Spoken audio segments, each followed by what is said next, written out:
샬롬, 하나님과 동행하는 새벽기도회 달라스 임마누엘 교회 권성철 목사입니다. 오늘도 하나님과 동행하며 풍성함을 누리시는 저와 여러분 되시길 주님의 이름으로 축복합니다.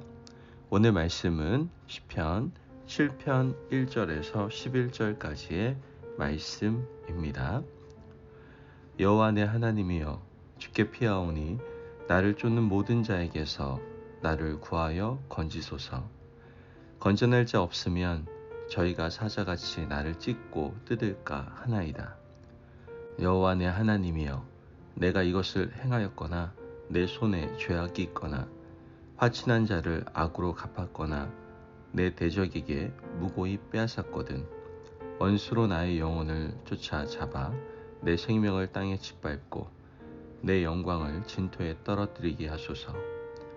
여호와여, 진노로 일어나사 내 대적들의 노를 막으시며 나를 위하여 깨소서. 주께서 심판을 명하셨나이다.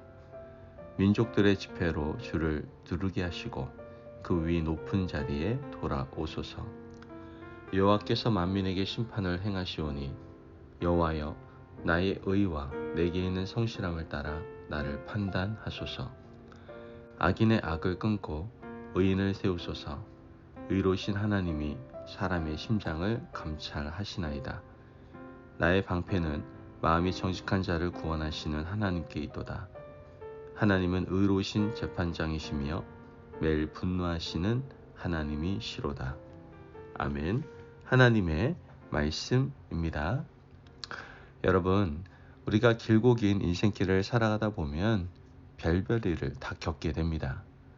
수많은 일들 가운데 우리 가슴을 아프게 하고 힘들게 하는 일이 많지만 그 중에 견디기 힘든 일은 내가 하지도 않은 일을 했다고 사람들이 오해하고 참수할 때가 아닌가 생각해 봅니다.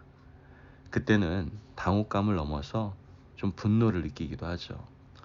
특히 수십 년을 함께 지낸 친척 혹은 가까운 친구가 그런 말을 할 때 우리는 참담함을 느낄 수밖에 없습니다. 살면서 이런 일이 없으면 좋겠지만 우리 인생은 이렇게 중상모략으로 얼룩져 있습니다. 사람이 왜 있지도 않은 일을 지어내고 중상모략을 일삼을까 생각해 보면 자신에게 조그만 이익이 있기 때문일 수도 있고요. 혹은 아무런 이익이 없다 하더라도 가까운 사람이 잘 되는 것을 눈뜨고 보지 못해서 없는 일을 꾸며내기도 합니다. 우리는 이런 일을 겪을 때 어떻게 반응하십니까? 오늘 읽은 시편 7편에서 다윗의 심리 상태가 바로 이러한 상태였습니다. 중상모략 때문에 마음이 심히 아파서 하나님께 아뢰고 있는 것이죠. 오늘 우리가 읽은 시편 7편은 두 가지의 표제어를 가지고 있습니다. 먼저 다윗의 시가욘이라고 되어 있는데요. 시가욘은 슬픔의 노래라는 뜻입니다.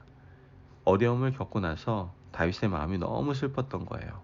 아픈 마음을 부여잡고 하나님께 나와서 아뢰고 있는 것이죠.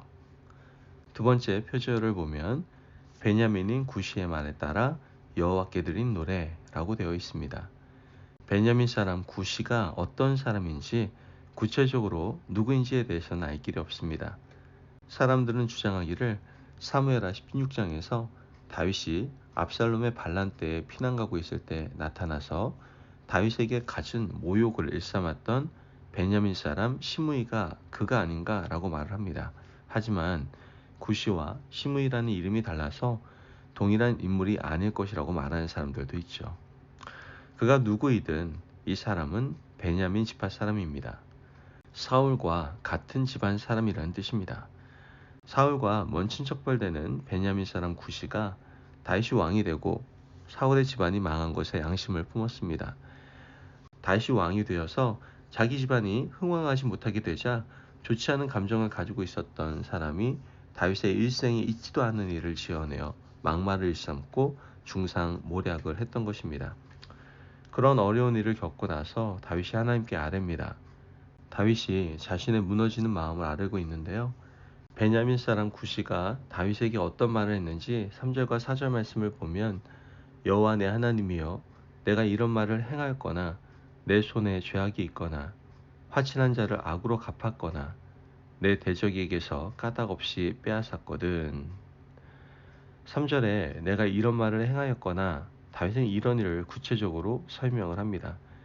죄악이 있거나 화친한 자를 앞으로 갚았거나 대적에게 까닭없이 빼앗았거나 이 내용을 살펴보면 전부 권세 있는 자가 할 수 있는 일들임을 알 수 있습니다. 화친한 자를 악으로 갚았거나 대적에게서 까닭없이 빼앗는 일은 권력이 있는 사람이 할 수 있는 일들이다라는 것이죠. 이런 일들을 했다고 참수하는 베냐민 사람 구시의 말로 보아서 다윗이 왕이 되고 난 이후에 이런 악행을 행했다라고 주장을 하고 있는 겁니다. 다윗이 이런 말을 하는 구시를 불러서 목을 베거나 옥에 가두면 되는 겁니다. 하지만 다윗은 본인이 권력이 있다고 함부로 사람을 가두거나 목을 베지 않았습니다. 오히려 이런 일이 있을 때 다윗은 자신을 돌아봅니다. 본문 8절에서 9절 말씀을 보면 여호와께서 만민에게 심판을 행하시오니 여호와여 나의 의와 나의 성실함을 따라 나를 심판하소서. 악인의 악을 끊고 의인을 세우소서. 의로우신 하나님이 사람의 마음과 양심을 감찰하시나이다.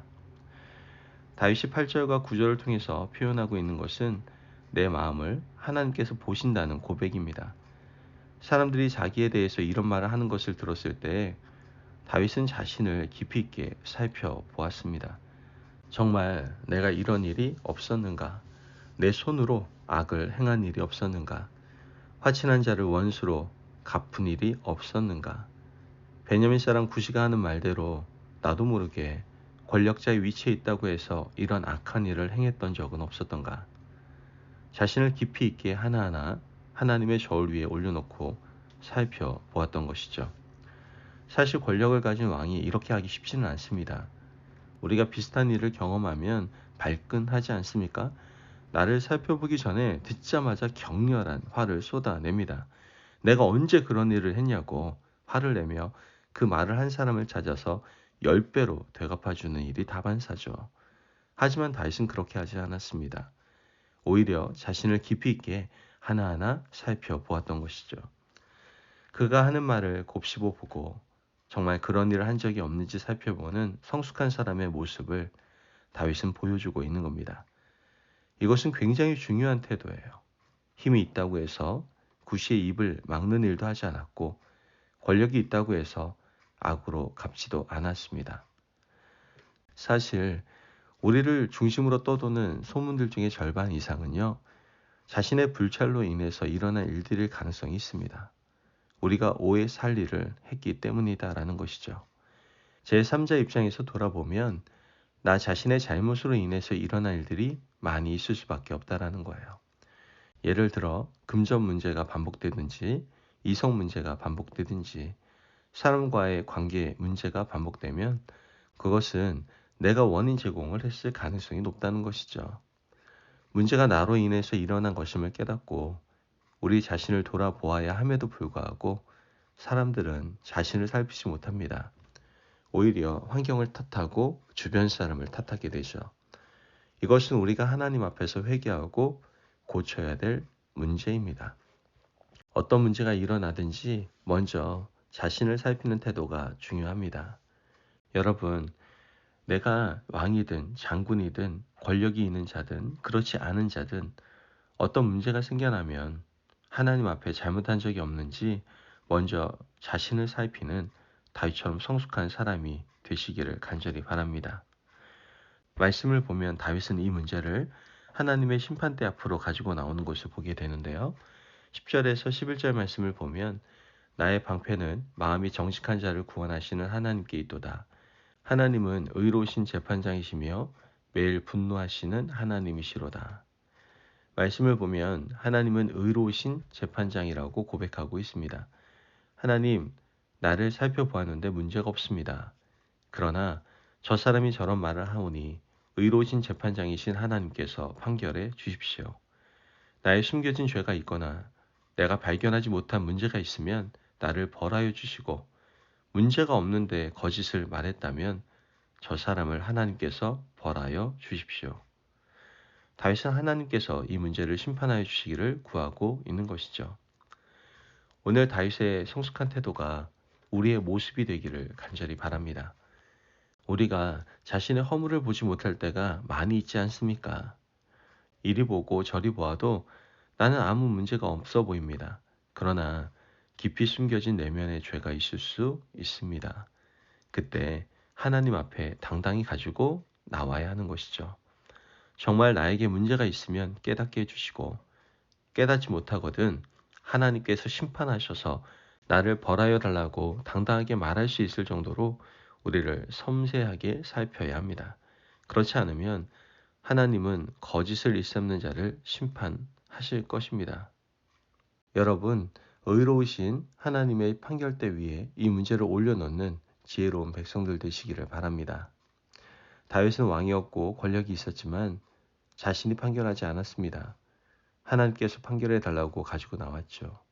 그러므로 우리 인생에서 일어나는 억울한 일들, 하지도 않은 일들, 있지도 않은 일들을 가지고 나를 힘겹게 하는 모든 문제들이 있다면 먼저 나 자신을 돌아보고 하나님께 가지고 나오는 훌륭한 신앙의 모습으로 하나님 앞에 살아가시길 주님의 이름으로 축복합니다. 아멘.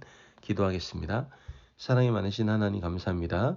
오늘도 우리에게 귀한 말씀의 은혜를 허락하심을 감사합니다. 하나님, 우리에게 문제가 생길 때 나 자신을 먼저 돌아보게 하여 주옵소서. 또한 연약한 우리가 재판장이 되는 것이 아니라 의로우신 하나님께서 모든 문제를 풀어주시기를 기도하며 하나님 앞에 가지고 나오는 저희들 될 수 있도록 축복하여 주옵소서. 감사하며 예수님의 이름으로 기도합니다. 아멘. 오늘도 하나님과 동행하며 풍성함을 누리시는 저와 여러분 되시길 주님의 이름으로 축복합니다. 여러분, 세상에서 일어나는 모든 부조리한 문제들을 의로우신 하나님 앞에 가지고 나오시기를 바랍니다.